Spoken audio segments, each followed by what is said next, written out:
Hello students, Z plus ক্লাসেসের আরও একটি ভিডিওতে তোমাদের সকলকে স্বাগত। আশা করি তোমরা ভালো আছো এবং সুস্থ আছো। আজকে আমাদের টপিক হলো খুব ইম্পর্টেন্ট একটা topic, plant kingdom, animal kingdom. ঠিক আছে, মানে প্রাণী জগৎ এবং উদ্ভিদ জগৎ। এটা খুব একটা ইম্পর্টেন্ট টপিক। তো চলো দেরি না করে শুরু করা যাক আজকে আমাদের এই ভিডিও।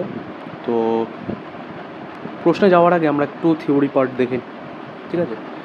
তো আমরা আমাদের চারপাশে, মানে আমাদের সারাউন্ডিংয়ে যে সমস্ত পদার্থ দেখি তাদের সাধারণত মেইনলি দুটো ভাগে ভাগ করা যায়, তোমরা সকলেই জানো। একটা হচ্ছে গিয়ে জড় বস্তু, আর একটা হচ্ছে গিয়ে জীব বা সজীব বস্তু। ঠিক আছে, এই সজীব বস্তু মানে যাদের মধ্যে প্রাণ আছে তাদেরও কিন্তু আবার ফার্দার দুটো ভাগে ভাগ করা যায়। একটা হলো প্রোক্যারিওটস আর একটা হলো ইউক্যারিওটস। এই ভাগটা করা হয় তাদের কোষটা কীরকম ধরনের সেইটা তার উপর ভিত্তি করে, মানে সেলুলার লেভেলে বা কোষীয় স্তরে তারা কীরকম। তো প্রথমে আমরা দেখে নিই প্রোক্যারিওটসের ব্যাপারে। ঠিক আছে, প্রোক্যারিওটসের মধ্যে একটা কিংডম পড়ে। কিংডম কি এগুলো আমরা একটু পরে জানবো। তো প্রোক্যারিওটসের মধ্যে শুধুমাত্র একটাই কিংডম পড়ে, সেটা হলো মোনেরা কিংডম। ঠিক আছে, প্রোক্যারিওটস কি? প্রোক্যারিওটস কোষগুলো হলো অনেক, প্রোক্যারিওটস জীবগুলো হলো মানে পুরনো ধাঁচের জীব। মানে পৃথিবীতে যখন প্রথম প্রাণের স্থাপনা হচ্ছিল আর কি, যখন প্রাণ বিকশিত হচ্ছিল সেই সময়কার যেই জীবগুলো সেগুলো প্রোক্যারিওটসের আন্ডারে পড়ে। আর সেলুলার আর যদি আমরা কোষীয় স্তরে দেখি এই প্রোক্যারিওটস জীবগুলোকে, তাহলে আমরা দেখব এদের কোষগুলো খুব সিম্পল ধরনের, মানে অত খুব কমপ্লেক্স নয়, খুব সাধারণ এবং সিম্পল কোষ রয়েছে এদের। ঠিক আছে, আর এই প্রোক্যারিওটসের আন্ডারেই পড়ে মোনেরা। মোনেরা কি? মোনেরা হলো এরা স্বপোষী বা পরপোষী বা হেটেরোট্রপ হতে পারে। স্বপোষী মানে কি? স্বপোষী মানে হলো যারা নিজের খাবার নিজেরাই বানাতে পারে, তাদের বলা হয় স্বপোষী। যেমন আমরা গাছপালাকে দেখি, কিন্তু আমরা মানে মানুষরা কিন্তু স্বপোষী নয়, এরা কিন্তু আমরা নিজের খাবার নিজেরা বানাতে পারি না। ঠিক আছে, তো আমরা স্বপোষী তো নই, স্বপোষী একমাত্র উদ্ভিদ। ঠিক আছে, আর পরপোষী মানে এরা নিজের খাবার নিজে বানায় না, কাউকে খেয়ে বা অপরের কাছ থেকে খাদ্য নিয়ে নিজেরা গ্রহণ করে এবং এইভাবেই বেঁচে থাকে, তাদের বলা হয় পরপোষী বা হেটেরোট্রপি। ঠিক আছে, আর এদের কোষপ্রাচীর কখনো থাকতেও পারে, কোষপ্রাচীর মানে সেল ওয়াল কখনো থাকতেও পারে, কখনো নাও থাকতে পারে। ঠিক আছে, আর এই প্রোক্যারিওটস বা মোনেরা কিংডমের উদাহরণ হলো আর্কিব্যাকটেরিয়া, ইউব্যাকটেরিয়া, সায়ানোব্যাকটেরিয়া। এই যে সায়ানোব্যাকটেরিয়া রয়েছে, এই সায়ানোব্যাকটেরিয়ার আর একটা নাম হলো নীল সবুজ শৈবাল। ঠিক আছে, আর এই সায়ানোব্যাকটেরিয়া সামান্য পরিমাণ ক্লোরোফিল পাওয়া যায়, তো এই কারণে সায়ানোব্যাকটেরিয়া নিজেদের খাবার নিজেরা তৈরি করতে পারে ফটোসিনথেসিসের মাধ্যমে। ঠিক আছে, তো এই গেল প্রোক্যারিওটিক জীবদের ব্যাপারে। এবার আমরা দেখে নিই ইউক্যারিওটসদের ব্যাপারে। ঠিক আছে, ইউক্যারিওটসদেরও কিন্তু ফার্দার দুটো ভাগে ভাগ করা যায়। একটা হলো এককোষী ইউক্যারিওটস আর একটা হলো বহুকোষী ইউক্যারিওটস। এককোষী ইউক্যারিওটস মানে সেই সমস্ত ইউক্যারিওটিক প্রাণী যাদের দেহ কেবলমাত্র একটা কোষ নিয়ে গঠিত। ঠিক আছে, তাদের বলা হয় এককোষী ইউক্যারিওটস। আর ইউক্যারিওটিক প্রাণীরা প্রোক্যারিওটিক থেকে অনেকটাই উন্নত। ঠিক আছে,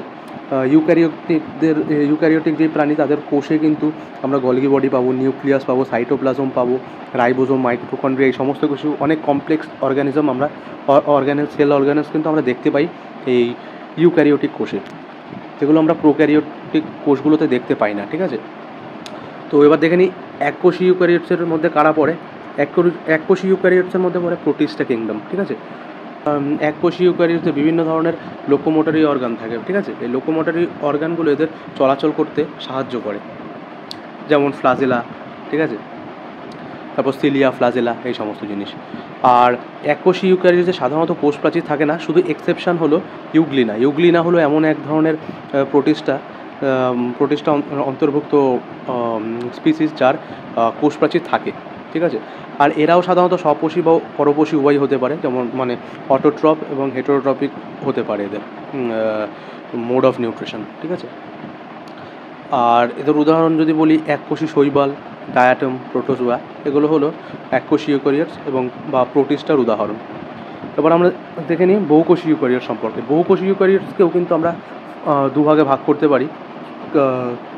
কার ভিত্তিতে? কোষপ্রাচীরের ভিত্তিতে। যাদের কোষপ্রাচীর বিদ্যমান, যেমন ফাঙ্গি এবং উদ্ভিদ, ফাঙ্গি এবং প্ল্যান্টি, এদের কিন্তু কোষপ্রাচীর রয়েছে।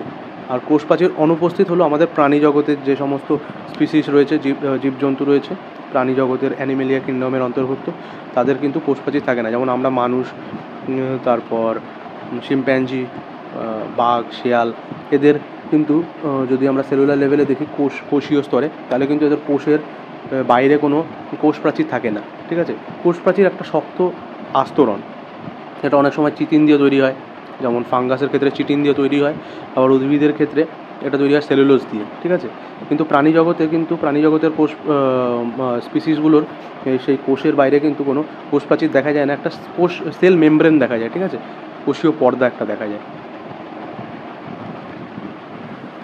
তো এবার আমরা আস্তে আস্তে প্রশ্নে আসি। প্রথম প্রশ্নে বলা হয়েছে প্রাণী জগতের বা পশু জগতের সবথেকে বড় ফাইলাম কোনটি? অপশন রয়েছে অ্যানেলিডা, প্ল্যাটিহেলমিনথিস, মোলাস্কা নাকি অর্থোপোডা। সঠিক উত্তর যেটা সেটা হলো অর্থোপোডা। অর্থোপোডা হলো আমাদের পশু জগতের বা প্রাণী জগতের সবথেকে বড় কিংডম আর্থ্রোপোডা। আর্থ্রোপোডার মধ্যে পড়ে মাকড়সা, কীট পতঙ্গ, এরা কিন্তু আর্থ্রোপোডার মধ্যে পড়ে। পরে এগুলো নিয়ে আমরা একটু বিশদে আলোচনা করব। তার আগে আমরা ট্যাক্সোনমি সম্পর্কে একটু জেনে নিই। এবার আমরা একটু দেখে নিই ট্যাক্সোনমি সম্পর্কে। ট্যাক্সোনমি কি? ট্যাক্সোনমি হলো আমাদের এই চারপাশে যত জীবজন্তু রয়েছে সেই জীবজগৎকে শ্রেণীবদ্ধকরণ এবং তাদের নামকরণের বিজ্ঞানকেই বলা হয় ট্যাক্সোনমি। এটি জীববিজ্ঞানের এমন একটি শাখা যেখানে বিভিন্ন প্রাণী ও উদ্ভিদের বৈশিষ্ট্য অনুযায়ী তাদের শ্রেণীবদ্ধ করা হয়, যাতে তাদের সহজে চিহ্নিত এবং অধ্যয়ন করা যেতে পারে। আর এই ট্যাক্সোনমির জনক বা প্রতিষ্ঠাতা হলেন কার্ল লিনিয়াস। নামটা খুব ইম্পর্টেন্ট, মনে রাখবে। কার্ল লিনিয়াস হলো ট্যাক্সোনমির জনক। আর একই সাথে তিনি দ্বিপদ নামকরণও চালু করে, বাইনোমিয়াল নমেনক্লেচার। বাইনোমিয়াল নমেনক্লেচার কি? যেমন সাইন্টিফিক নেমিং আমরা বলি না, যেমন আমাদের মানুষের সাইন্টিফিক নেম হলো হোমো স্যাপিয়েন্স সেপিয়েন্স।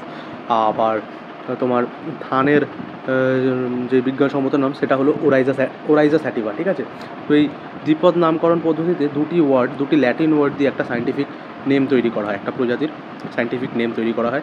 আর এটারই প্রতিষ্ঠাতা বা জনক হলেন কার্ল লিনিয়াস।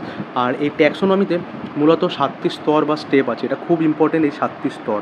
ঠিক আছে, পরপর মনে রাখতে হয় আমাদের, কারণ এইভাবেই প্রশ্ন আসে কোনটার পর কোনটা রয়েছে। সবার প্রথমে রয়েছে কিংডম। ঠিক আছে, যেমন অ্যানিমেলিয়া কিংডম, প্ল্যান্ট কিংডম মানে উদ্ভিদ জগৎ, প্রাণী জগৎ। তারপর হলো বিভাগ বা পর্ব, যেমন ফাইলাম, এইমাত্র আমরা পড়লাম সবথেকে বড় ফাইলাম অ্যানেলিডা, থেকে বড় ফাইলাম পড়লাম আমরা অর্থোপোডা। ঠিক আছে, আর তারপর হলো ক্লাস বা শ্রেণী, যেমন ম্যামেলিয়া বা স্তন্যপায়ী, এটা একটা ক্লাস। তারপর বর্গ বা অর্ডার, যেমন কার্নিভোরাস মাংসাশী প্রাণী, এটা একটা বর্গ। তারপর গোত্র রয়েছে ফ্যামিলি, যেমন ফ্যালাইন বিড়াল জাতীয় প্রাণী। তারপর হলো গণ বা জেনাস, যেমন প্যান্থেরা বাঘ। ঠিক আছে, এরা মোটামুটি একই ধরনের ক্লাসে পড়ে, বাঘ। তারপর সিংহ, তারপর জ্যাগুয়ার, লেপার্ড, এরা কিন্তু একই জেনাসের মধ্যে পড়ে বা একই গণের মধ্যে পড়ে। তারপর হলো স্পিসিস।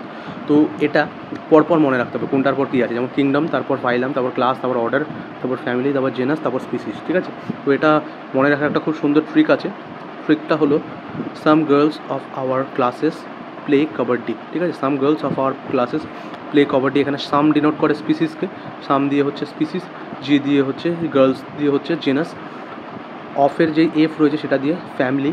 ঠিক আছে, আওয়ার দিয়ে অর্ডার, ক্লাসেস দিয়ে ক্লাস, প্লে দিয়ে ফাইলাম, আর কাবাডি দিয়ে কিংডম। ঠিক আছে, মনে থাকবে। তো এটা সাধারণত নিচ থেকে ওপরের দিকে আসছে, যেমন আমরা সবার প্রথমে ছিল কিংডম আর সবার নিচে ছিল স্পিসিস। ঠিক আছে, মানে দ্বিপদ নামকরণে সবার শেষে আসে কিন্তু স্পিসিস, আর এই স্পিসিস থেকেই আমরা শুরু করছি। ঠিক আছে, এটা গুলিয়ে ফেলবে না, সবার নিচে কিন্তু রয়েছে স্পিসিস আর সবার প্রথমে রয়েছে কিন্তু কিংডম।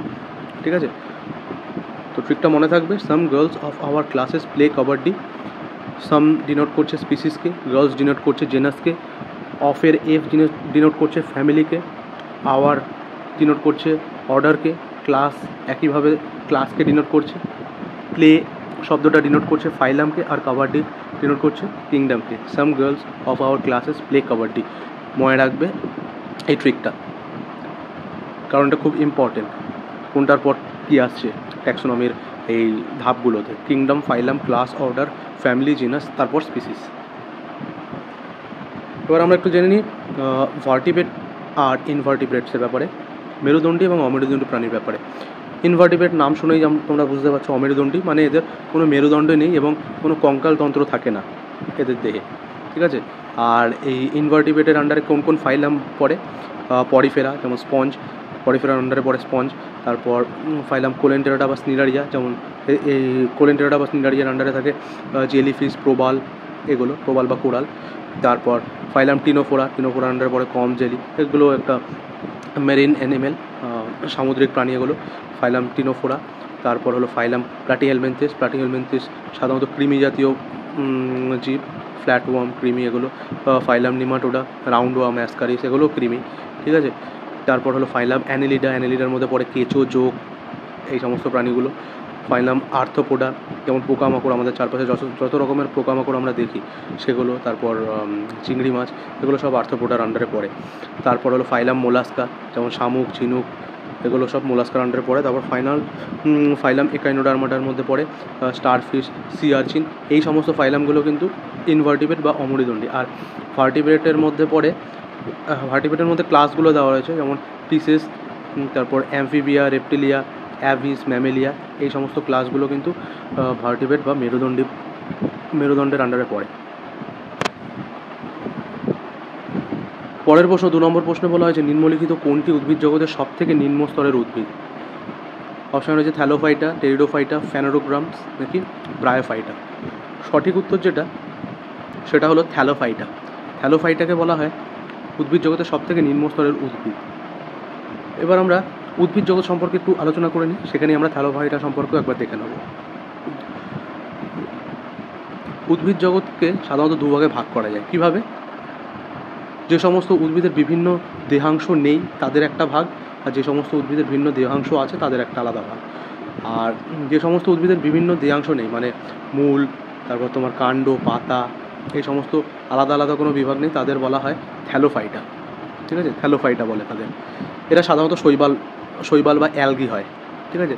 যেমন সবুজ শৈবাল, গ্রিন অ্যালগিকে আমরা ক্লোরোফাইকি বলি। যেমন ক্লোরেল্লা হচ্ছে গিয়ে উদাহরণ। ক্লোরেল্লাকে তোমরা সকলেই জানো, ক্লোরেল্লাকে স্পেস স্টেশনে নিয়ে যাওয়া হয় যাতে সেখানে অক্সিজেন লেভেল বাড়ে, ঠিক আছে। ক্লোরেল্লা ট্যাবলেটও খায় অনেকে, মানে ক্লোরেল্লা ট্যাবলেটও সাজেস্ট করে ডাক্তাররা। তারপর হলো রেড অ্যালগির আর একটা নাম হলো রোডোফাইকি। এই নামগুলো কিন্তু খুব ইম্পর্টেন্ট। সবুজ শৈবালকে ক্লোরোফাইকি বলে, লাল শৈবালকে রোডোফাইকি বলে, কারণ এখান থেকে প্রশ্ন এসছে অনেকবার। তো লাল শৈবাল রোডোফাইকি, বাদামি শৈবাল বা ব্রাউন অ্যালগিকে বলা হয় ফিওফাইকি। যেমন উদাহরণ হচ্ছে গিয়ে সার্গাসাম গ্রাস, ল্যামিনেরিয়া বা কেল্প গ্রাস, এগুলো হচ্ছে গিয়ে বাদামি শৈবালের উদাহরণ। বাদামি শৈবালের আর একটা নাম হলো ফায়োফাইকি। তারপর নীল সবুজ শৈবাল সম্পর্কে আমরা বললাম, এদের ক্লোরোফিল থাকে। নীল সবুজ শৈবালের আর একটা নাম হলো সায়ানোব্যাকটেরিয়া, ঠিক আছে। নামে ব্যাকটেরিয়া রয়েছে কিন্তু আসলে এটা শৈবাল বা অ্যালগি। এর উদাহরণ হলো স্পাইরোগাইরা, ইউলোথ্রিক্স, উলভা আর চারা। নামগুলো খুব ইম্পর্টেন্ট, মনে রাখবে। স্পাইরোগাইরা, ইউলোথ্রিক্স, উলভা, চারা, এগুলো সব নীল সবুজ শৈবাল বা সায়ানোব্যাকটেরিয়ার অন্তর্গত, ঠিক আছে। আর এগুলো উদ্ভিদ জগতে থ্যালোফাইটের অন্তর্গত। থ্যালোফাইটা কেন? কারণ এদের কোনো ভিন্ন দেহাংশ নেই, মূল নেই, কাণ্ড নেই, পাতা নেই, এরকম কোনো ভিন্ন দেহাংশ নেই। আর এগুলো উদ্ভিদ জগতের সব থেকে নিম্ন শ্রেণীর উদ্ভিদ, ঠিক আছে। আর এগুলো যখন পৃথিবীতে প্রথম জীবজগতের আগমন ঘটেছিল, মানে আমরা সকলেই জানি সবার প্রথম উদ্ভিদ এসেছিল আমাদের পৃথিবীতে, তো সেই প্রথম দিককার উদ্ভিদই হলো থ্যালোফাইটা। আর এগুলো সাধারণত অ্যালগি বা শৈবাল প্রকৃতির উদ্ভিদ, শৈবাল প্রজাতির উদ্ভিদ, ঠিক আছে। তারপর যে সমস্ত উদ্ভিদের বিভিন্ন দেহাংশ আছে তাদেরও আবার দুভাগে ভাগ করা যায়। কীভাবে? ভাস্কুলার টিস্যু যাদের নেই আর ভাস্কুলার টিস্যু যাদের আছে। ভ্যাসকুলার টিস্যু হলো খাদ্য এবং জল পরিবহনের যে টিস্যু, তাদের বলা হয় ভ্যাসকুলার টিস্যু, যেমন জাইলেম আর ফ্লোয়েম। যাদের জাইলেম ফ্লোয়েম আছে আর যাদের জাইলেম ফ্লোয়েম ও ভ্যাসকুলার টিস্যু নেই, এইভাবে দুটো ভাগে ভাগ করা যায়। যাদের ভ্যাসকুলার টিস্যু নেই তাদের মধ্যে বলে ব্রায়োফাইটা, ঠিক আছে।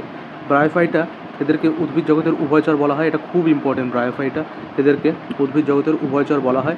আর এদের শিকড় থাকে না বা মূল থাকে না, মূলের পরিবর্তে রাইজয়েডস নামক এক ধরনের অঙ্গ থাকে। আর ব্রায়োফাইটার উদাহরণ হলো পিকিয়া, মস আর মার্চেন্টিয়া। এবার যাদের ভাস্কুলার টিস্যু আছে, ঠিক আছে, যাদের ভাস্কুলার টিস্যু আছে তাদেরও কিন্তু তাদের বীজের ওপর ভিত্তি করে দুভাগে ভাগ করা যায়। যেমন হলো ক্রিপ্টোগ্যামস বীজ উৎপাদন করে না। ক্রিপ্টোগ্যামসের আন্ডারে পড়ে টেরিডোফাইটা হলো ফার্ন জাতীয় উদ্ভিদ, ঠিক আছে। বীজ উৎপাদন করে না, তাহলে এরা বংশবিস্তার কীভাবে করে? ফার্ন, তোমরা দেখেছো ফার্ন গাছের পেছনের দিকে রেণু থাকে, ঠিক আছে, ওই রেণু দিয়ে কিন্তু এরা বংশবিস্তার করে। তো ক্রিপ্টোগ্যামসের আন্ডারে পড়ে টেরিডোফাইটা। টেরিডোফাইটা ফার্ন জাতীয় উদ্ভিদ, পাথরের ফাঁক, ভেজা জায়গা, ছায়াযুক্ত স্থানে কিন্তু এরা জন্মায় টেরিডোফাইটারা। উদাহরণ হলো মার্সেলিয়া ফার্ন আর হর্সটেল। নাম তিনটে খুব ইম্পর্টেন্ট, মার্সেলিয়া ফার্ন আর হর্সটেল, এরা কিন্তু টেরিডোফাইটার অন্তর্গত। তারপর হলো ফ্যানেরোগ্যামস। ফ্যানেরোগ্যামস হলো বীজ উৎপাদন করে এরা। যেমন এই ফ্যানেরোগ্যামসেরও আবার দু ধরনের দুটো ভাগে ভাগ করা যায় ফ্যানেরোগ্যামসকে, জিমনোস্পার্ম আর অ্যাঞ্জিওস্পার্ম। জিমনোস্পার্মের বৈশিষ্ট্য কি? জিমনোস্পার্ম উন্মুক্ত বীজ বহন করে। সাধারণত আমরা আম, আপেল বা কাঁঠাল এই সমস্ত জিনিস আমরা যখন খাই তখন দেখি বীজগুলো কিন্তু ফলের ভেতর সুরক্ষিত থাকে, কিন্তু জিমনোস্পার্মে এই ব্যাপারটা ঘটে না। জিমনোস্পার্মে উন্মুক্ত থাকে বীজগুলো, নেকেড থাকে বা খালি চোখে আমরা দেখতে পাই, বাইরে থেকে বীজগুলোকে দেখা যায়। এগুলোকে তাই উন্মুক্ত বীজও বলা হয় জিমনোস্পার্মকে। আর এই ধরনের বীজগুলো সাধারণত বহু বর্ষজীবী, অনেক বছর ধরে বাঁচে। আর জিমনোস্পার্মের অন্তর্ভুক্ত যেই গাছগুলো সেগুলো চিরসবুজ এবং কাঠ জাতীয় উদ্ভিদ, মানে এগুলোকে আমরা কমার্শিয়াল পারপাসে খুব বেশি ইউজ করা হয়, যেমন শাল, সেগুন বা পাইন গাছ, দেওদার, এগুলো কিন্তু পাইন, সাইকাস, দেওদার, এগুলো কিন্তু জিমনোস্পার্মের উদাহরণ। আর জিমনোস্পার্মের মেইন বৈশিষ্ট্য হচ্ছে কি এদের উন্মুক্ত বীজ থাকে, মানে ফল দ্বারা আবৃত থাকে না এদের বীজগুলো। আর অ্যাঞ্জিওস্পার্ম ঠিক তার উল্টো, অ্যাঞ্জিওস্পার্মকে বলা হয় আবৃত বীজি, অর্থাৎ এগুলো ফুল এবং ফল উৎপাদন করে। সবথেকে উন্নত ধরনের উদ্ভিদ হলো অ্যাঞ্জিওস্পার্ম, আর এদের ডিম্বাশয় থাকে, আর এই ডিম্বাশয়টা পরবর্তীকালে ফলে পরিণত হয়, আর এই ফলের ভেতরেই কিন্তু বীজ সুরক্ষিত থাকে।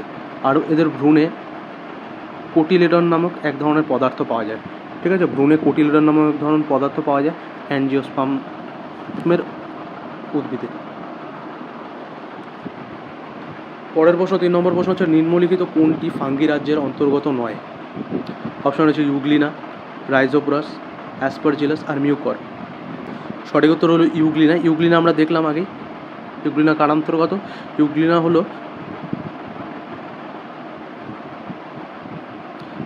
হলো এককোষী ইউক্যারিওটস এবং প্রোটিস্টার অন্তর্গত হলো ইউগ্লিনা। সুতরাং এখানে ইউগ্লিনা হবে সঠিক উত্তর। আর বাকি যেগুলো রাইজোপ্রাস, অ্যাসপারজিলাস, মিউকর, এগুলো কিন্তু ফাঙ্গি রাজ্যের অন্তর্ভুক্ত।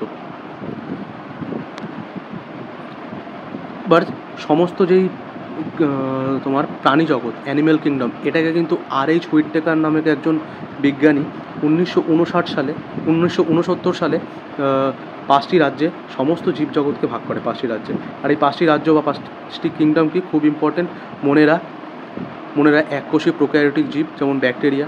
তারপর হলো প্রোটিস্টা হলো এককোষী ইউক্যারিওটিক জীব, ঠিক আছে, এটা মনে রাখবে। মনেরা এককোষী প্রোক্যারিওটিক আর প্রোটিস্টা এককোষী ইউক্যারিওটিক জীব। আর হলো ফাঙ্গি, প্ল্যান্টে আর অ্যানিমেলিয়া, ঠিক আছে, এই 5টা ভাগে ভাগ করে। মনেরা, প্রোটিস্টা, ফাঙ্গি, প্ল্যান্টে, অ্যানিমেলিয়া। তার মধ্যে দুটো হচ্ছে গিয়ে এককোষী, মনেরা আর প্রোটিস্টা। মনেরা হলো এককোষী প্রোক্যারিওটিক জীব, মানে পুরাতন ধাঁচের জীব।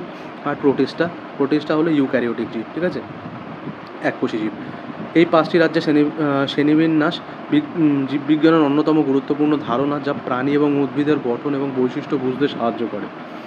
এবার আমরা এক এক করে এই কিংডমগুলোর ব্যাপারে একটু জানি। সবার প্রথমে আমরা জানবো মনেরার প্রতিষ্ঠা সম্পর্কে একটু আমরা দেখলাম, এই দুটো খুব একটা ইম্পর্টেন্ট নয়। আমরা ফাঙ্গি থেকে শুরু করি, ঠিক আছে। কিংডম ফাঙ্গি কিন্তু বহুকোষী, তবে কিংডম ফাঙ্গির মধ্যে কিন্তু একটা প্রজাতি রয়েছে, সেটা হলো ইস্ট। এই ইস্ট কিন্তু এককোষী। ইস্ট তোমরা জানো বেকারি শিল্পে ব্যবহার করা হয় ইস্ট, ঠিক আছে। ইস্টই একমাত্র ফাঙ্গি যেটা এককোষী। আর ফাঙ্গিতে কিন্তু সেল ওয়াল বা কোষ প্রাচীর উপস্থিত থাকে। আর এটা একটা কমপ্লেক্স সুগার বা জটিল সুগার দিয়ে তৈরি। চিটিন নামক একটা জটিল সুগার দিয়ে কিন্তু এই কিংডম ফাঙ্গির কোষ প্রাচীর তৈরি। আর এদের প্রাণ এবং পরিবেশের সম্পর্কে কী সম্পর্ক? কিছু ফাঙ্গি কিন্তু সিম্বায়োটিক রিলেশনশিপ বজায় রাখে। সিম্বায়োটিক রিলেশনশিপ কি?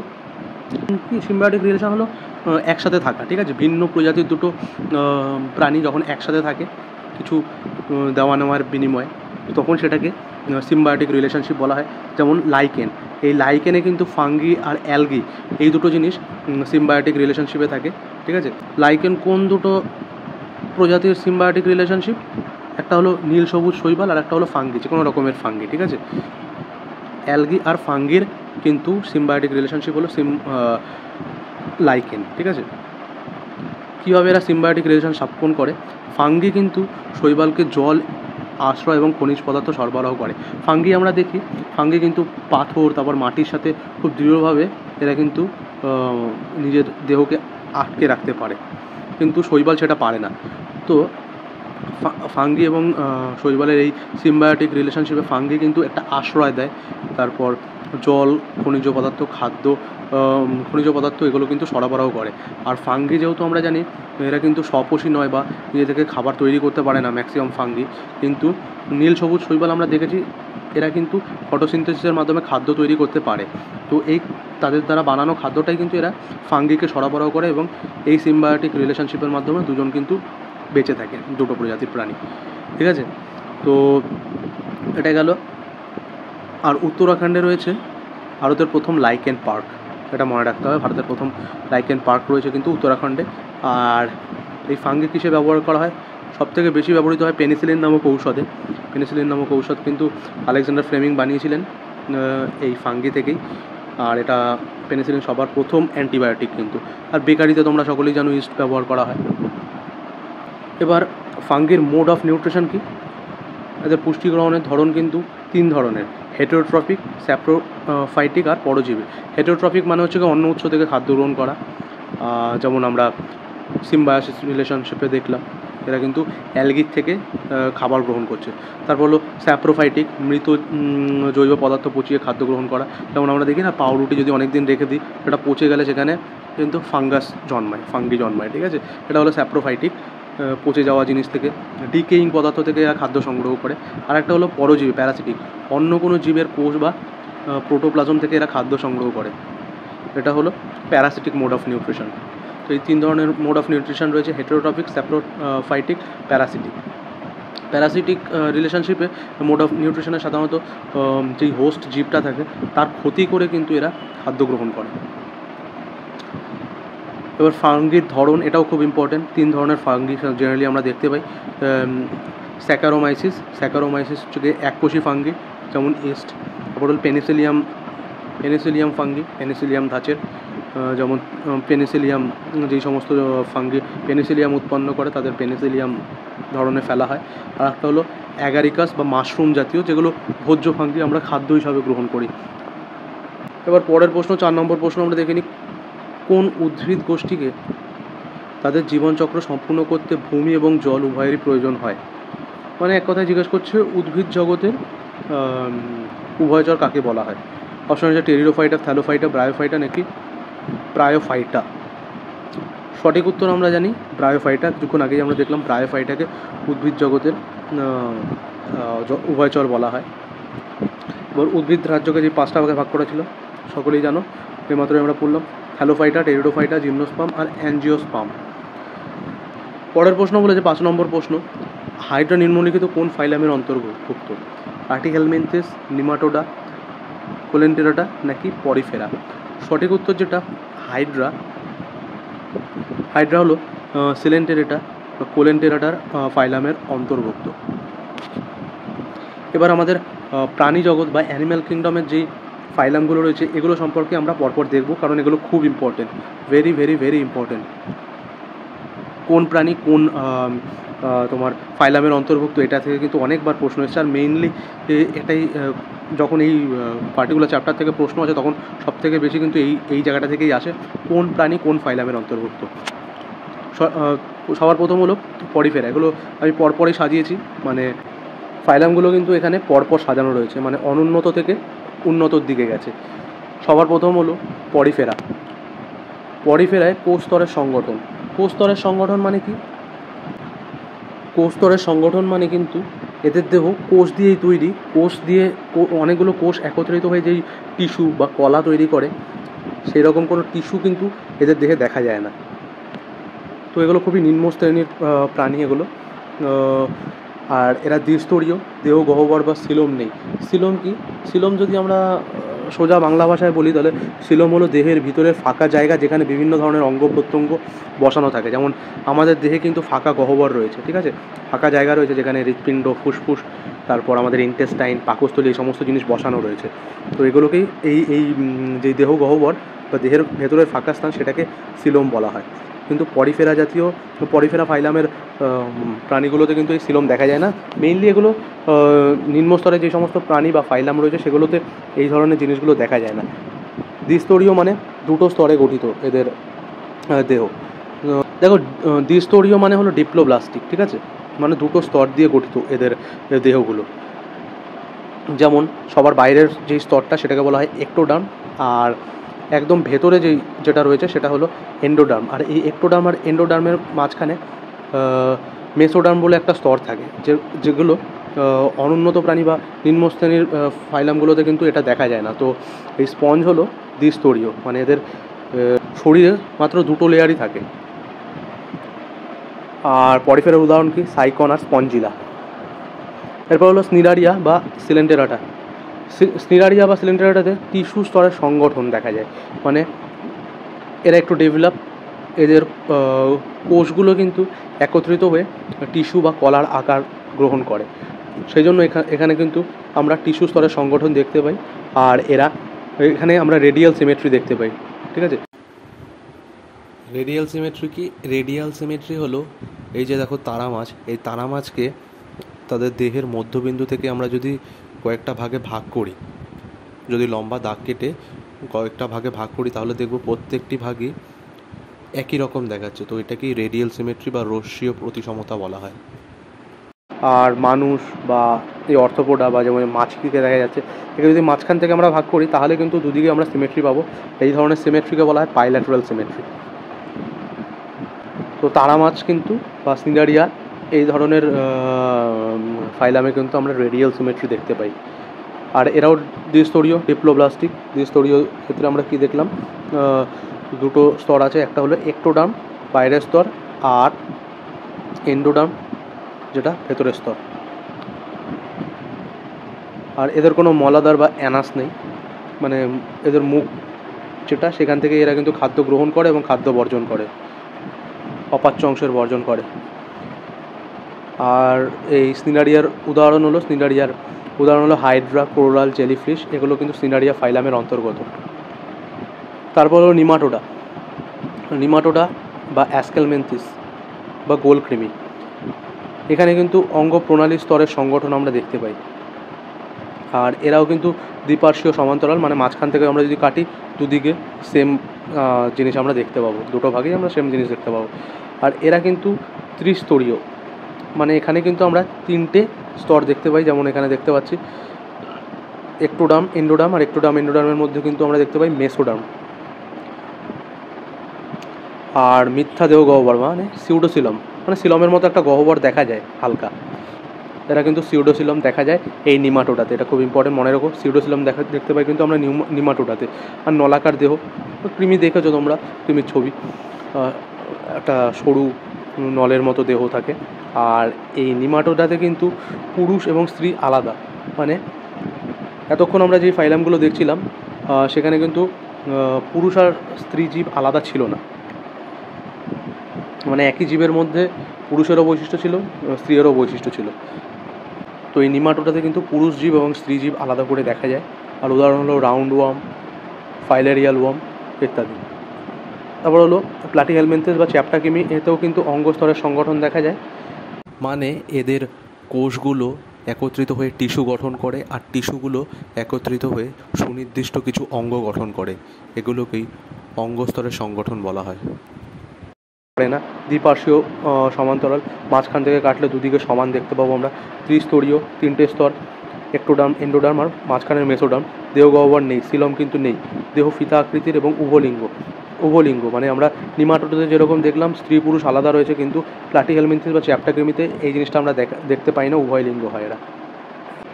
এবার হলো অ্যানিলিডা সাধারণত কেঁচো প্রজাতির প্রাণী, কেঁচো, জোক, এগুলো কিন্তু অ্যানিলিডার অন্তর্গত। তারপরে এদের দেহ কিন্তু সুনির্দিষ্ট অঙ্গ দেখা যায়, তাই এদেরও কিন্তু অঙ্গ স্তরের সংগঠনই আমরা দেখতে পাই অ্যানিলিডার ক্ষেত্রে। পার্শ্বীয় সামঞ্জস্য দেখতে পাই, বাইল্যাটারাল সিমেট্রি, মাঝখান থেকে কাটলে দুদিক সমান পাবো আমরা। আর এটা কিন্তু ট্রিপ্লোব্লাস্টিক, ত্রিস্তরীয়, তিনটে স্তর রয়েছে দেহে, একটোডার্ম, এন্ডোডার্ম আর মাঝখানে মেসোডার্ম, ঠিক আছে।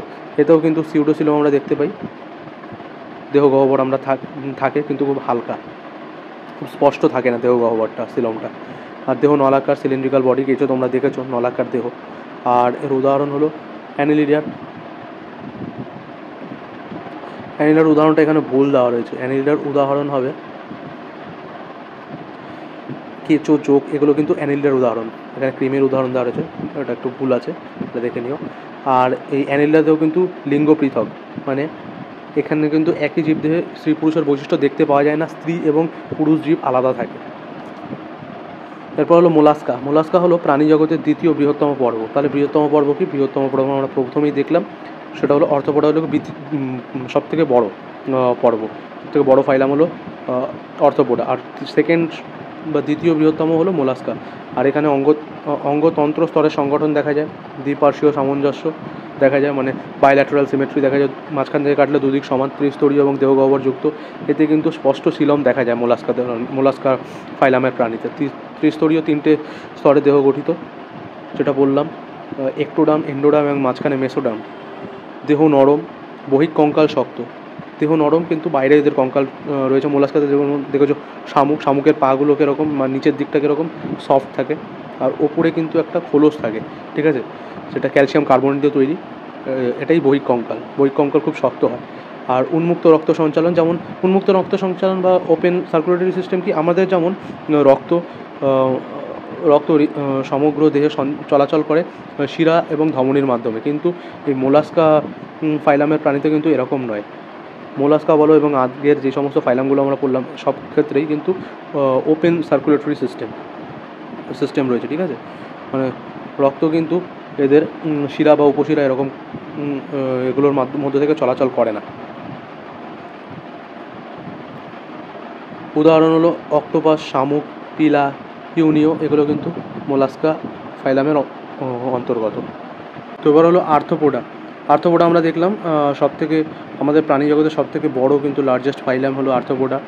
আর এখানে কিন্তু অর্গান সিস্টেম দেখা যায়, মানে অঙ্গ থেকে হয় টিস্যু, অঙ্গগুলো একসাথে সুবিন্যস্ত স্তরে যখন থাকে সুবিন্যস্তভাবে, তখন টিস্যু বা কলা গঠিত হয়। আর এই টিস্যুগুলো যখন সুবিন্য স্তরে থাকে তখন এক একটা অঙ্গ গঠিত হয়। যেমন আমাদের বিভিন্ন অঙ্গ কীরকম, হাত, পা, আলাদা অঙ্গ, তারপর কিডনি, লিভার, এগুলো আলাদাভাবে রয়েছে, আর এদের কাজও আলাদা।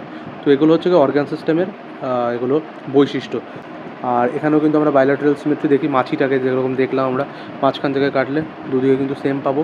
ট্রিপ্লোব্লাস্টিক, ত্রিস্তরীয়, সিলোমেট, মানে এখানে কিন্তু স্পষ্ট আমরা দেহ গহ্বর দেখতে পাই। আর জয়েন্টেড লেগস, অর্থোপোডাতে কিন্তু জয়েন্টেড লেগস দেখা যায়, মানে পাগুলো একটা জায়গায় জুড়ে থাকে, তাই জন্য এদের জয়েন্টেড লেগস বলা হয়। অর্থোপোডা কিন্তু খুব ইম্পর্টেন্ট, যতগুলো ফাইলাম রয়েছে তার মধ্যে সবথেকে ইম্পর্টেন্ট কিন্তু অর্থোপোডা। এদের বৈশিষ্ট্যগুলো থেকে কিন্তু খুব প্রশ্ন আসে, মানে জয়েন্টেড লেগস কোন ফাইলামের বৈশিষ্ট্য, এটা হলো অর্থোপোডার বৈশিষ্ট্য। তারপর হলো সেগমেন্টেড বডি, কোন ফাইলামের বৈশিষ্ট্য? সেগমেন্টেড বডি কিন্তু দেখা যায় অর্থোপোডাতে।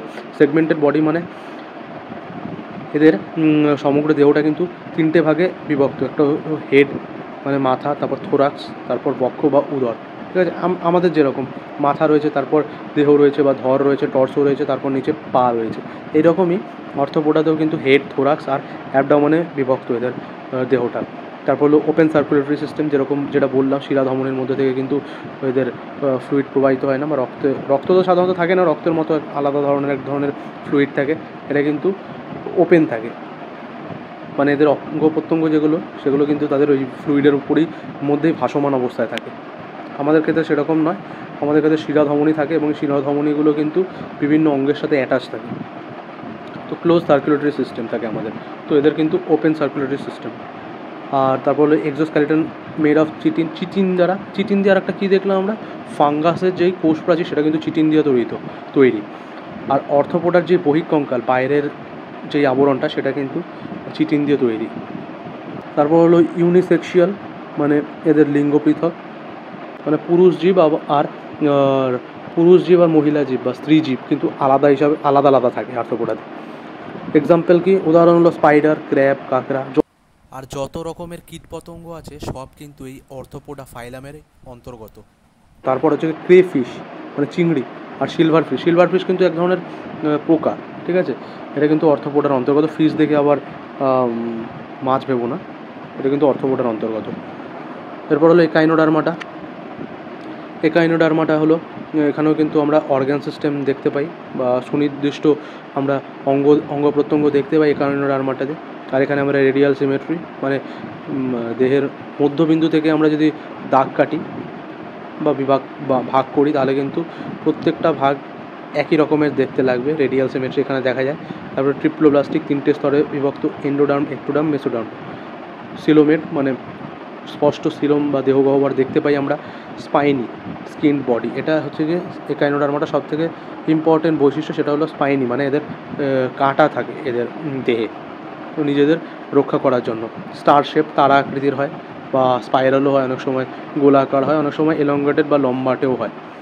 কোনো সেগমেন্ট মানে বডিতে যেরকম আমরা আমাদের ক্ষেত্রে বা আর্থ্রোপোডার ক্ষেত্রে যেরকম দেখলাম বিভিন্ন ভাগে বিভক্ত, মাথা, হেড, থোরাক্স, অ্যাবডোমেন, কিন্তু একাইনোডার্মাটা কিন্তু এরকম কোনো খণ্ড বা সেগমেন্ট নেই। এক্সাম্পল হলো তারা মাছ, তারপর সি আর্চিন, ব্রেটেল স্টার, এগুলো একাইনোডার্মাটার পর্বের বা ফাইলামের অন্তর্গত। এরপর হলো সবথেকে ইম্পর্টেন্ট কর্ডাটা। কর্ডাটার মধ্যে আমরা পড়ি। কর্ডাটাতে কিন্তু অর্গান সিস্টেম অর্গানাইজেশন দেখা যায়। যত ফাইলাম রয়েছে তার মধ্যে সবথেকে উন্নত ফাইলাম হলো কর্ডাটা। অর্গান সিস্টেম মানে যেটা বললাম সুনির্দিষ্ট অঙ্গ প্রত্যঙ্গ দেখতে পাই, বাইল্যাটারাল সিমেট্রি, মাঝখান থেকে কাটলে দুদিকে সমান দেখতে পাই। তারপর ট্রিপ্লোব্লাস্টিক 3টে তোমার স্তর দেখা যায়, একটোডার্ম, এন্ডোডার্ম আর মেসোডার্ম। তারপর সিলোমেট দেহগহ্বর, সুনির্দিষ্ট দেহগহ্বর দেখা যায়। Notochord present. নোটোকর্ড মানে আমাদের দেহের মাঝ বরাবর যে স্পাইনাল কর্ড বা মেরুদণ্ড রয়েছে সেটাই হলো আমাদের নোটোকর্ড। তারপর অনেক কর্ডাটার ক্ষেত্রে কর্ডাটার কিছু কিছু প্রাণীতে কিন্তু গিল দেখা যায়, যেমন মাছে, তারপর সামুদ্রিক যে সমস্ত প্রাণী রয়েছে সেখানে গিল বা গিল ছিদ্র দেখা যায়। তারপর ক্লোজ বা ব্লাড ভাস্কুলার সিস্টেম মানে বন্ধ রক্ত সঞ্চালন সিস্টেম, যেটা বললাম শিরা, উপশিরা, ধমনীর মাধ্যমে কিন্তু রক্ত প্রবাহিত হয়। এরপর কর্ডাটাকে দুভাগে ভাগ করা যায়, প্রোটোকর্ডাটা আর ভার্টিব্রেটা। প্রোটোকর্ডাটা মানে হচ্ছে প্রপার নোটোকর্ড মানে পূর্ণাঙ্গ যেই মেরুদণ্ড সেটা অ্যাবসেন্ট, আর নার্ভ কর্ড বা স্নায়ু কর্ড থাকে মাঝখান থেকে। আমাদের কি মেরুদণ্ডের ভেতরে কিন্তু আমাদের স্পাইনাল কর্ড রয়েছে, মানে এই স্নায়ু কর্ড রয়েছে, কিন্তু প্রোটোকর্ডাটাতে নোটোকর্ড অ্যাবসেন্ট মানে নোটোকর্ড দেখা যায় না, কিন্তু স্নায়ু কর্ড বা যেটা আমাদের যেটা স্পাইনাল কর্ড সেই স্নায়ু কর্ড দেখা যায়। যেমন হার্ডমেনিয়া, অ্যামফিওক্সাস, ব্যালানোজিসাস, এগুলো হলো প্রোটোকর্ডাটার উদাহরণ। খুব একটা ইম্পর্টেন্ট না প্রোটোকর্ডাটা, তাও একবার দেখে নিও। আর একটা হলো ভার্টিব্রেটা। ভার্টিব্রেটা খুব ইম্পর্টেন্ট। ভার্টিব্রেটার মধ্যে পড়ে সাইক্লোস্টোমাটা, চোয়ালবিহীন বিভিন্ন মাছ, তারপর পিসেস বা মাছ, অ্যামফিবিয়া, রেপটিলিয়া বা সরীসৃপ, তারপর অ্যাভিস, ম্যামেলিয়া, এগুলো কিন্তু ভার্টিব্রেটার অন্তর্গত। পিসেস বা মাছের দেহে কিন্তু মাছের যেই হৃৎপিণ্ড সেটা কিন্তু দুটো প্রকোষ্ঠ বিশিষ্ট। আমাদের যেমন 4টে প্রকোষ্ঠ বিশিষ্ট, দুটো নিলয় আর দুটো অলিন্দ থাকে, কিন্তু মাছের ক্ষেত্রে একটা নিলয় একটা অলিন্দ থাকে। আর অ্যাম্ফিবিয়ান মানে তোমার উভয়চরে কিন্তু 3টে প্রকোষ্ঠ দেখা যায় হৃৎপিণ্ডে, দুটো অলিন্দ একটা নিলয়। আর রেপটিলিয়াতেও কিন্তু 3টে প্রকোষ্ঠ দেখা যায়, কিন্তু ক্রোকোডাইল বা তোমার কুমির হলো এক্সেপশন, ক্রোকোডাইলে 4টে প্রকোষ্ঠ দেখা যায়। আর রেপটিলিয়া সাধারণত ঠান্ডা রক্ত এদের। আর অ্যাভিস এবং ম্যামেলিয়াতে কিন্তু বা অ্যাভিস মানে হচ্ছে পাখি জাতীয় সেই সমস্ত জীব, তাদের অ্যাভিস বলা হয়। আর ম্যামেলিয়া যারা স্তন্যপায়ী প্রাণী, এদের কিন্তু দেহে 4টি প্রকোষ্ঠ থাকে আর এরা গরম রক্তের হয়। পরের প্রশ্ন, 6 নম্বর প্রশ্ন, কোন উদ্ভিদে বীজ থাকে কিন্তু ফুল ও ফল থাকে না? অ্যাঞ্জিওস্পার্ম, জিমনোস্পার্ম, টেরিডোফাইটস নাকি ব্রায়োফাইটস? দেখো ব্রায়োফাইটসে কিন্তু বীজের কোনো কনসেপ্টই নেই, বীজ থাকে না। অ্যাঞ্জিওস্পার্মে বীজ থাকে কিন্তু ফল দ্বারা বেষ্টিত থাকে, আবৃত থাকে। জিমনোস্পার্ম এমন ধরনের উদ্ভিদ যেখানে কোনো ফুল এবং ফল থাকে না, কারণ এদের বীজগুলো নেকেড টাইপের হয়, মানে কোনো আবরণে আবৃত থাকে না। তারপরে অ্যামিবা কোন রাজ্যের অন্তর্গত, কোন কিংডমের অন্তর্গত? মোনেরা, ফাঙ্গি, প্রোটিস্টা নাকি অ্যানিমেলিয়া? অ্যামিবা প্রোটিস্টার অন্তর্গত, ঠিক আছে? প্রোটিস্টা কিংডমের অন্তর্গত হলো অ্যামিবা। তারপর হলো উদ্ভিদ জগতের সবথেকে প্রভাবশালী শ্রেণী কোনটি? জিমনোস্পার্ম, অ্যাঞ্জিওস্পার্ম, ব্রায়োফাইটা নাকি টেরিডোফাইটা? সঠিক উত্তর হলো অ্যাঞ্জিওস্পার্ম। আমরা দেখলাম অ্যাঞ্জিওস্পার্ম কিন্তু সবথেকে উন্নত প্রজাতির উদ্ভিদ, কারণ এতে সুনির্দিষ্ট ভাস্কুলার টিস্যু থাকে। তারপর এদের বীজ কিন্তু ফল দ্বারা সুরক্ষিত। আর এই অ্যাঞ্জিওস্পার্মে কিন্তু ফল এবং ফল ফুল এগুলো কিন্তু আমরা দেখতে পাই। তো অ্যাঞ্জিওস্পার্ম হলো সবথেকে প্রভাবশালী বা most dominant Flora in the plant kingdom. কেন অ্যাঞ্জিওস্পার্ম সবথেকে প্রভাবশালী একটু দেখে নিই। বিস্তৃত বৈচিত্র্য মানে হায়ার ডাইভার্সিটি, পৃথিবীর যত উদ্ভিদ তার 80% উদ্ভিদ কিন্তু অ্যাঞ্জিওস্পার্মেরই অন্তর্ভুক্ত। তারপর যেটা বললাম এনক্লোজ সিড, বীজ আবৃত, মানে বীজ কিন্তু ফলের ভেতর সুরক্ষিত থাকে, যা বংশবিস্তারকে সহজ এবং সেফ করে, মানে খুব সুরক্ষিত করে। আর উন্নত পরিবহন ব্যবস্থা আছে, জাইলেম ফ্লোয়েমের মতো টিস্যু রয়েছে উন্নত, তো জল এবং খাদ্যকে পরিবহন করতে সাহায্য করে। তারপর অ্যাডাপ্টেবিলিটি, পৃথিবীর মোটামুটি সব জায়গায় কিন্তু এই অ্যাঞ্জিওস্পার্মের উদ্ভিদ দেখা যায়। স্থলে দেখা যায়, জলে দেখা যায়, জলজ পরিবেশে, মরুভূমিতে দেখা যায়, পাহাড়ে দেখা যায়, মোটামুটি সব জায়গাতেই এরা কিন্তু অভিযোজিত হতে পারে। তারপর উন্নত পরাগায়ন, উন্নত পরাগ সংযোগ পরাণমিলন পদ্ধতি রয়েছে, পতঙ্গের দ্বারা, বাতাসের দ্বারা, প্রাণীর মাধ্যমে কিন্তু এদের দ্রুত পরাগায়ন হয়, যা দ্রুত বংশবৃদ্ধি নিশ্চিন্ত করে। তারপর মানুষ এবং প্রাণীর জন্য খুব উপকারী অ্যাঞ্জিওস্পার্মের উদ্ভিদরা, কারণ অধিকাংশ খাদ্যশস্য, তারপর ফল, শাকসবজি এবং ঔষধি গাছ, কাঠ এবং ফুল কিন্তু অ্যাঞ্জিওস্পার্ম থেকেই আসে। এই কারণেই হচ্ছে কি অ্যাঞ্জিওস্পার্ম সব থেকে ডেভেলপড আর কি ফ্লোরা, আর সব থেকে ইম্পর্টেন্ট কিন্তু প্রাণী জগতের এই অ্যাঞ্জিওস্পার্ম প্রজাতির অ্যাঞ্জিওস্পার্মের উদ্ভিদগুলো। এর পরের প্রশ্ন হলো কোন প্রাণী অর্থোপোডা শ্রেণীর অন্তর্ভুক্ত নয়? বাটারফ্লাই, ককরোচ, অক্টোপাস নাকি স্পাইডার? বুঝতে পারছো অপশান দেখি। অক্টোপাস কিন্তু এই অর্থোপোডার অন্তর্ভুক্ত নয়, অক্টোপাস অন্তর্ভুক্ত মোলাস্কা। অর্থোপোডার বৈশিষ্ট্যসমূহ, এটা হচ্ছে কি প্রাণী জগতের সব থেকে বৃহত্তম ফাইলাম, জয়েন্টেড লেগস থাকে, সব থেকে ইম্পর্টেন্ট কিন্তু অর্থোপোডা, বারবার বলছি অর্থোপোডাকে একটু ভালো করে দেখতে হবে। প্রাণী জগতের সব থেকে বৃহত্তম ফাইলাম, সংযুক্ত পা, জয়েন্টেড লেগস বিদ্যমান, বাইল্যাটারাল সিমেট্রি থাকে, দেহ, মাথা, বক্ষ এবং উদর, হেড, থোরাক্স, অ্যাবডোমেনে বিভক্ত, ওপেন সার্কুলেটরি সিস্টেম, মানে রক্ত সরাসরি প্রবাহিত হয়, ধমনির মাধ্যমে প্রবাহিত হয় না, ধমনী বা শিরা উপশিরার মাধ্যমে প্রবাহিত হয় না, সিলোম বিদ্যমান এবং রক্তপূর্ণ, মানে যেহেতু শিরা উপশিরা বা ধমনির মাধ্যমে এদের দেহের রক্ত প্রবাহিত হয় না, সেজন্য সিলোম পুরো এই ফ্লুইডে বা রক্তে পরিপূর্ণ থাকে। আর তার উপরেই কিন্তু ভাসমান অবস্থায় থাকে তোমার এই তাদের অঙ্গ প্রত্যঙ্গগুলো। আর এদের ভ্রূণ হলো 3 স্তরযুক্ত ট্রিপ্লোব্লাস্টিক। ট্রিপ্লোব্লাস্টিক মানে যেটা বললাম 3টে স্তর দেখা যায়, এন্ডোডার্ম, একটোডার্ম আর মেসোডার্ম। আর এরা শ্বাস প্রশ্বাস নেয় ফুলকা বা ট্রাকিয়ার সাহায্যে। আর মলত্যাগ ঘটে ম্যালপিজিয়ান নালিকার মাধ্যমে, ঠিক আছে, রেচন বলো বা মলত্যাগ বলো, এটা কিন্তু ম্যালপিজিয়ান নালিকার মাধ্যমে এরা করে থাকে। খুব ইম্পর্টেন্ট এই টার্মটা, ম্যালপিজিয়ান টিউবিউলস বা ম্যালপিজিয়ান নালিকা, এটা দেখা যায় আর্থ্রোপোডাতে। এরপর হলো এক্সোস্ক্যালিটন। এক্সোস্ক্যালিটন কিন্তু এদের বহিঃকঙ্কাল চিটিন দিয়ে তৈরি। চিটিন কিন্তু একটা কমপ্লেক্স সুগার, চিটিন বা কাইটিন যে যেরকম উচ্চারণ করে। তারপর একলিঙ্গ বিশিষ্ট, ইউনিসেক্সুয়াল, মানে পুরুষ এবং স্ত্রী প্রাণী কিন্তু আলাদা আলাদা থাকে, আলাদা আলাদা দেহ থাকে এদের। সম্পূর্ণ পরিপাকতন্ত্র বিদ্যমান। আর স্থলজ বা জলজ, মানে জলেও থাকতে পারে স্থলেও থাকতে পারে, যেমন জলে আমরা দেখি শ্রিম্প বা চিংড়ি মাছ, এরা জলে থাকে। আর স্থলে আমরা যেগুলো রকম অর্থোপোডা দেখি পোকামাকড়, স্থলজ পোকামাকড়। তারপর পুরুষ ও স্ত্রী ভিন্ন লিঙ্গের হয়। 10 নম্বর প্রশ্নে বলেছে নিচের কোন প্রাণীটি মোলাস্কা ফাইলামের অন্তর্ভুক্ত? অক্টোপাস, সি হর্স, ডলফিন নাকি কিং ক্র্যাব? এইমাত্র আমরা পড়লাম অক্টোপাস কিন্তু মোলাস্কার অন্তর্ভুক্ত, আর কিং ক্র্যাব কিন্তু অর্থোপোডার অন্তর্গত, ডলফিন ম্যামেলিয়ার অন্তর্গত। মোলাস্কা পর্ব সম্পর্কে দেখে নিই আর একবার আমরা। মোলাস্কা বিশ্বের দ্বিতীয় বৃহত্তম প্রাণী পর্ব বা ফাইলাম, প্রধানত জলজ, তবে কিছু কিছু স্থলজও হয়, মানে টেরেস্ট্রিয়ালও কিছু কিছু দেখা যায়, খুব অল্প পরিমাণ, যেমন শামুক দেখি আমরা। তারপর শরীর কিন্তু এদের নরম হয়, সাধারণত শ্বাস বা খোলস দ্বারা আবৃত থাকে এদের শরীর। তারপর বাইল্যাটারাল সিমেট্রি, মাঝখান থেকে কাটলে দুদিকে সমান। সংবহনতন্ত্র সাধারণত খোলা, ওপেন সার্কুলেটরি সিস্টেম। তবে সেফালোপড মানে যাদের অনেকগুলো পা থাকে তাদের বলা হয় সেফালোপড। অক্টোপাস, স্কুইড, এদের রক্ত সংবহন ব্যবস্থা কিন্তু ক্লোজড, এটা মনে রাখবে। সেফালোপড মানে হলো যাদের অনেকগুলো টেন্টিকলস বা আর্মস বা পা রয়েছে, তাদের সেফালোপড বলা হয়। তাদের কিন্তু রক্ত সংবহন ব্যবস্থা ক্লোজড, বদ্ধ রক্ত সংবহন ব্যবস্থা আমাদের মতোই। তারপর শ্বাসক্রিয়া, শ্বাসকৃষের মাধ্যমে, গিলসের মাধ্যমে বা শ্বাসরন্ধ্রের মাধ্যমে কিন্তু শ্বাস গ্রহণ করে।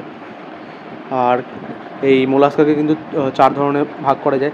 গ্যাস্ট্রোপোডা, একক খোলক বিশিষ্ট, মানে একটাই খোলস থাকবে এদের, যেমন শামুকে আমরা দেখি।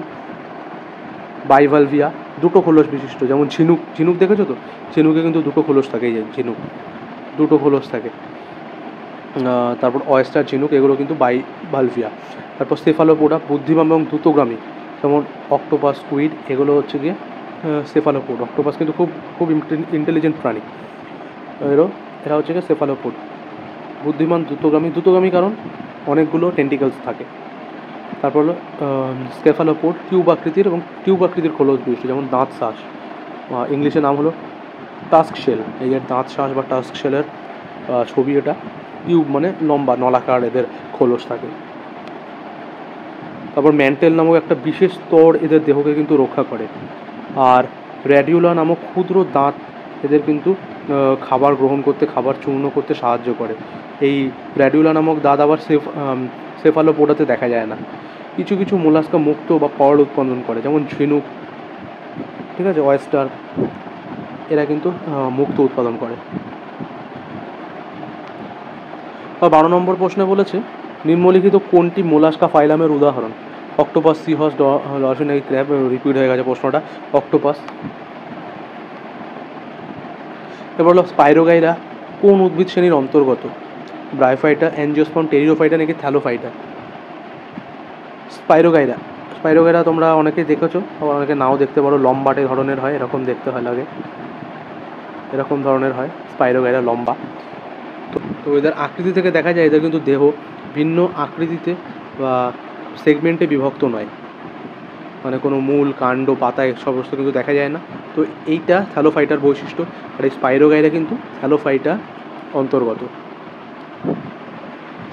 উদ্ভিদ জগতের প্রধান গ্রুপগুলো আরেকবার আমরা একটু রিপিট করে নিই। Thallophyta, bryophyta, pteridophyta, gymnosperm, angiosperm. Thallophyta শৈবাল, ছত্রাক। ব্রায়োফাইটা দেখা যায় মস, লিভারওয়ার্ট। তারপর টেরিডোফাইটা সাধারণত ফার্ন জাতীয় উদ্ভিদ, ফার্ন আর হর্সটেইল। Gymnosperm pine, cycas. আর অ্যাঞ্জিওস্পার্মে ধান, আম এবং বিভিন্ন যে সমস্ত ফল ফুল উৎপাদনকারী আমরা যত উদ্ভিদ দেখি সব অ্যাঞ্জিওস্পার্মের অন্তর্ভুক্ত। পরের প্রশ্ন, স্পঞ্জ কোন ফাইলামের অন্তর্ভুক্ত? একানোডার্মাটা, পরিফেরা, অ্যাসকেলমেন্থিস নাকি মোলাস্কা? গেস করো, এইমাত্র আমরা পড়লাম কিছুক্ষণ আগে। স্পঞ্জ কোন ফাইলামের অন্তর্গত? পরিফেরা মানে হচ্ছে কি, পরিফেরার ফাইলামের যে জীবগুলো রয়েছে, প্রজাতিগুলো রয়েছে, তাদের দেহে অনেক ছিদ্র থাকে, আর এই ছিদ্রের মাধ্যমে এরা জল এবং খাবার গ্রহণ করে, এই জন্য পরিফেরা বলা হয়। আর স্পঞ্জেও এরকম অনেক ছিদ্র দেখা যায়, তাই স্পঞ্জ কিন্তু পরিফেরার অন্তর্ভুক্ত। এবার হলো র্যাফলেশিয়া, এই যে ছবি দেখতে পাচ্ছ, র্যাফলেশিয়া কেন বিখ্যাত? এটার বিখ্যাত কারণ এটা উদ্ভিদ জগতের সব থেকে বড় ফুল। র্যাফলেশিয়া কত বড় দেখতেই পাচ্ছ ছবিতে। দেখো এখানে পরের প্রশ্নে বলেছে 5 রাজ্য শ্রেণীবিন্যাস অনুযায়ী নীল সবুজ শৈবাল বা সায়ানোব্যাকটেরিয়া কোন রাজ্যের অন্তর্গত? ঠিক আছে, মানে নীল সবুজ শৈবাল কোন কিংডমের অন্তর্গত? অপশান রয়েছে মেটাফাইটা, মনেরা, প্রোটিস্টা নাকি শৈবাল। নীল সবুজ শৈবাল সম্পর্কে আমরা আগেই পড়েছিলাম। নামে শৈবাল থাকলেও এরা কিন্তু আসলে শৈবাল বা অ্যালগি নয়, এরা হলো প্রোক্যারিওটিক জীব, আর এটা সাধারণত মনেরার অন্তর্গত। তো নীল সবুজ শৈবাল মনেরা কিংডমের অন্তর্গত। অপশান বি হলো সঠিক উত্তর। 17 নম্বর প্রশ্নে বলা যে কোন উদ্ভিদ শ্রেণীকে শৈবাল বা অ্যালগি বলা হয়? অ্যাঞ্জিওস্পার্মকে, টেরিডোফাইটাকে, ব্রায়োফাইটাকে নাকি থ্যালোফাইটাকে? আমরা আগেই দেখলাম থ্যালোফাইটা, যাদের কোনো সুনির্দিষ্ট অঙ্গ প্রত্যঙ্গ নেই তাদের থ্যালোফাইটা বলে, আর এই থ্যালোফাইটা মেইনলি অ্যালগি বা শৈবালই হয়। দেখো পরের প্রশ্ন, 18 নম্বর প্রশ্নে বলা হয়েছে 5 কিংডম ক্লাসিফিকেশন বা 5 রাজ্য শ্রেণীবিন্যাস অনুযায়ী ব্যাকটেরিয়া কোন রাজ্যের অন্তর্গত? ফাঙ্গি, মনেরা, প্ল্যান্টি নাকি প্রোটিস্টা? এই কিছুক্ষণ আগেই আমরা দেখলাম নীল সবুজ শৈবালের ব্যাপারে। নীল সবুজ শৈবালও একটা ব্যাকটেরিয়ারই এক ধরনের ব্যাকটেরিয়া। তো এই ব্যাকটেরিয়াও কিন্তু মনেরা কিংডমেরই অন্তর্গত। ঠিক আছে, তো মনে রাখবে ব্যাকটেরিয়া প্রোক্যারিওটিক, আর প্রোক্যারিওটিকের মধ্যে কিন্তু একটাই কিংডম পড়ে, সেটা হলো আমাদের মনেরা। তো ব্যাকটেরিয়া, যত রকমের ব্যাকটেরিয়া আছে সবই কিন্তু মনেরা কিংডমের অন্তর্ভুক্ত। তো সঠিক উত্তর এখানে হবে অপশান বি, মনেরা। পরের প্রশ্ন 19 নম্বর প্রশ্নে বলা হয়েছে কোন উদ্ভিদ শ্রেণীকে উদ্ভিদ জগতের উভয়চর বা অ্যাম্ফিবিয়ান বলা হয়? এইমাত্র পড়লাম ব্রায়োফাইটাকে বলা হয়। কেন বলা হয়? উদ্ভিদ জগতে প্রথম ভূমিজ উদ্ভিদ এরাই, মানে মেইনলি যখন পৃথিবীতে নতুন প্রাণের উদ্ভব হচ্ছিল তখন সবার প্রথমে আমরা জানি উদ্ভিদ এসেছিলো, এবং উদ্ভিদেও জলজ উদ্ভিদ কিন্তু সবার প্রথম বিকশিত হয়েছিল। তারপর জল থেকে আস্তে আস্তে স্থলে কিন্তু উদ্ভিদের বিকাশ হয়, আর এই স্থলে প্রথম উদ্ভিদ যারা এসছে তারা কিন্তু এই টেরিডোফাইটা ধরনের উদ্ভিদ। আর এদের বংশবিস্তার সম্পূর্ণভাবে স্থলে হয় না, মানে এদের দেহের মূল অংশ কিন্তু স্থলে জন্মায়। আর এদের গ্যামেট গ্যামেট জন্মানোর জন্য আর্দ্র পরিবেশ বা জলের প্রয়োজন হয়। বিশেষ করে মানে এদের গ্যামেটের মিলন যেটা শুক্রাণু বা মেল গ্যামেট আর ডিম্বাণু বা এগের কাছে পৌঁছাতে কিন্তু জলের প্রয়োজন পড়ে, মানে জলের মাধ্যমেই এদের আর কি পরাগ মিলন টাইপ আর কি হয়। মেল গ্যামেট আর ফিমেল গ্যামেট কিন্তু জলেই এদের ফার্টিলাইজেশনটা হয় জলে। সেই জন্য এদের বংশ বিস্তারের জন্য কিন্তু জল খুব ইম্পর্টেন্ট বা জলজ পরিবেশ খুব ইম্পর্টেন্ট। তাই এরা একদিকে স্থলজ উদ্ভিদ, আর প্রয়োজনের জন্য এদের জলের ওপর নির্ভর হতে হয়। সেই জন্যই এদের কিন্তু উদ্ভিদ জগতের উভয়চর বলা হয়।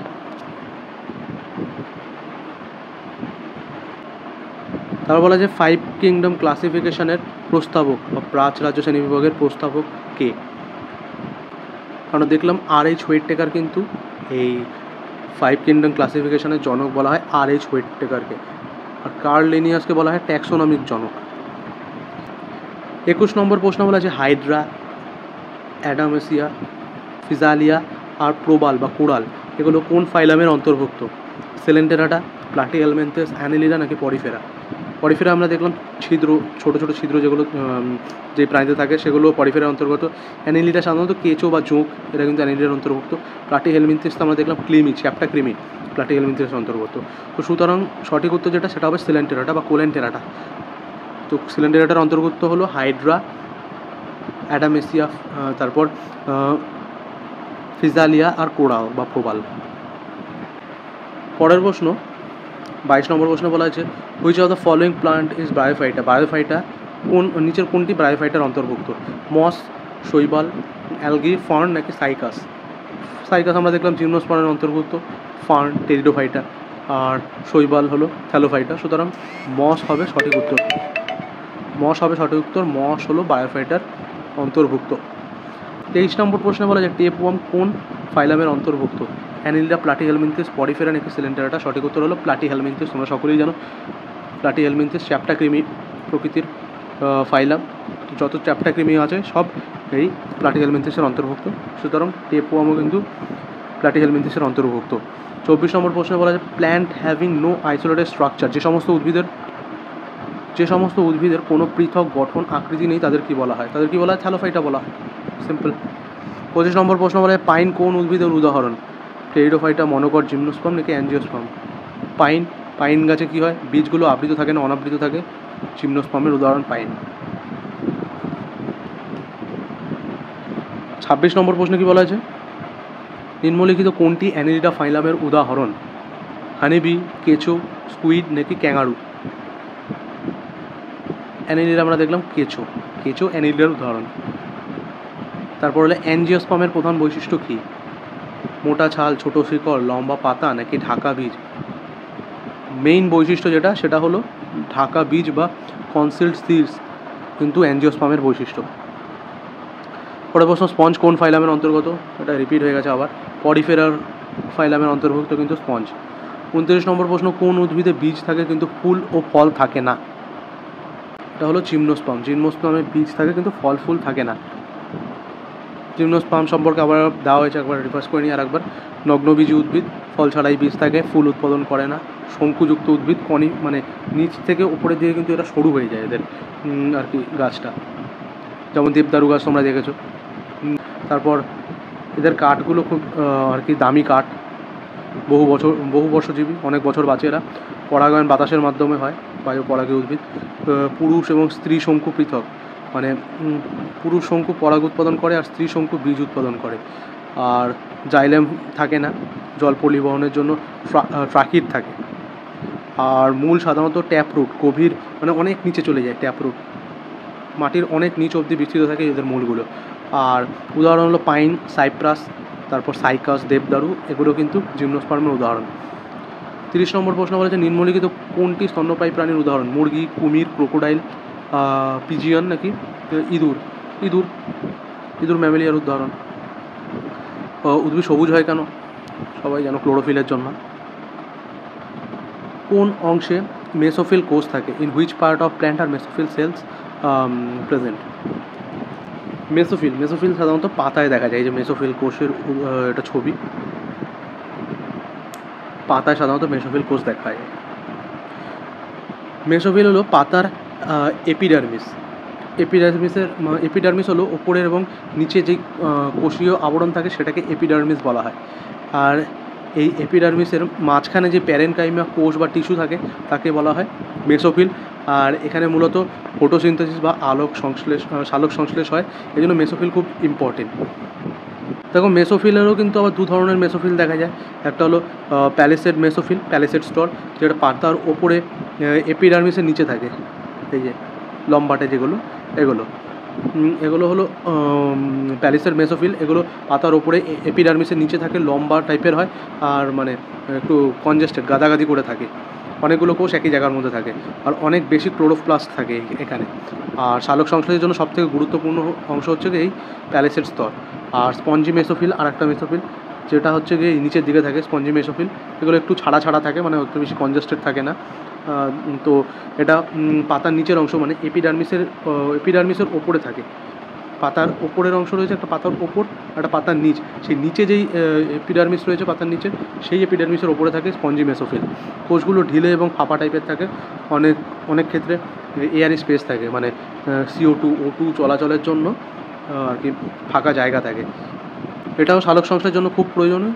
সালোক সংশ্লেষের যেই গ্যাসীয় আদান প্রদান হয়, মানে সালোক সংশ্লেষে কার্বন ডাই অক্সাইডের গ্রহণ এবং অক্সিজেনের নিষ্ক্রমণ হয়, তো এই গ্যাসীয় আদান প্রদানের জন্যই স্পঞ্জি মেসোফিল স্তরটা খুব ইম্পর্টেন্ট। 33 নম্বর প্রশ্ন, আর্থওয়ার্ম কোন ফাইলামের অন্তর্ভুক্ত? কমেন্টে উত্তর দেবে আর্থওয়ার্ম কোন ফাইলামের অন্তর্ভুক্ত। 34 নম্বর প্রশ্ন, নিম্নলিখিত কোন রাজ্যে ইউক্যারিওটিক কোষ পাওয়া যায় না? অ্যানিমেলিয়া, প্রোটিস্টা, ফাঙ্গি নাকি মোনেরা? সঠিক উত্তর হলো মোনেরা। প্রোক্যারিওটিক্সের মধ্যে কিন্তু একটাই আমরা কিংডম দেখেছিলাম, সেটা দেখেছিলাম মোনেরা। তো মোনেরাতে আমরা প্রোক্যারিওটিক কোষ দেখি, ইউক্যারিওটিক কোষ আমরা দেখতে পাই না। বাকি অ্যানিমেলিয়া, প্রোটিস্টা, ফাঙ্গি এগুলোতে কিন্তু আমরা ইউক্যারিওটিক কোষ দেখতে পাই। তারপর হলো কোনটি স্নিডারিয়া ফাইলামের অন্তর্ভুক্ত? সি আর্চিন, কেঁচো, শামুক নাকি প্রবাল? সঠিক উত্তর হলো প্রবাল বা কোরাল, এরা কিন্তু স্নিডারিয়া ফাইলামের অন্তর্ভুক্ত। তো আজকের ভিডিও এই পর্যন্তই ছিল। ভিডিওটি ভালো লেগে থাকলে অবশ্যই তোমরা লাইক, কমেন্ট, শেয়ার, সাবস্ক্রাইব করে একটু সাপোর্ট করো, তোমাদের সাপোর্ট খুব দরকার। আর এই ক্লাসের যে PDF সেটা আমি দিয়ে দেবো আমাদের যেই টেলিগ্রাম চ্যানেল রয়েছে, টেলিগ্রাম চ্যানেলের লিঙ্ক ডেসক্রিপশান বক্সেও থাকবে এবং ফার্স্ট কমেন্টেও থাকবে।